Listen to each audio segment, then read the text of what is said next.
সম্ভবত তারেক রহমান সাহেব বলেছেন যে আপনারা প্রতীক দেখে ভোট দিবেন। আপনাদেরকে বিনীত অনুরোধ করি, আপনারা শুধু প্রতীক দেখে নয়, আপনারা প্রধানত প্রার্থী দেখে ভোট দিবেন, প্রতীক নয়, প্রার্থী দেখে ভোট দিবেন। আপনার এলাকায় কারা নির্বাচন করছেন আপনি সবার প্রোফাইল নিয়ে একটু ঘাটুন। বিএনপির কে, জামাতের কে, এনসিপির কে, স্বতন্ত্র কে, সবার উপর একটু আধা ঘন্টা সময় দিন।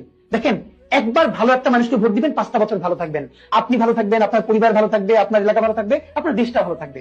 আর আপনি যদি ভুল সিলেকশন করেন, আমরা কেউ ভালো থাকবো না।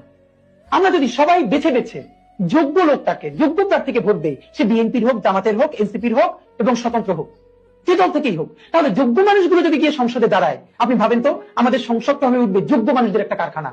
তুমুল ঝগড়া হবে, বিতর্ক হবে যোগ্য মানুষদের সাথে পলিসি নিয়ে। সেখানে কেউ যাত্রা করবে না, আর কেউ গান গাইবে না, জনগণের পয়সায় সংসদে নাটক করবে না, যাত্রাপালা করবে না। সুতরাং প্লিজ প্রতীক দেখে নয়, যোগ্য প্রার্থীকে ভোট দিন, সে যেই দলেরই হোক।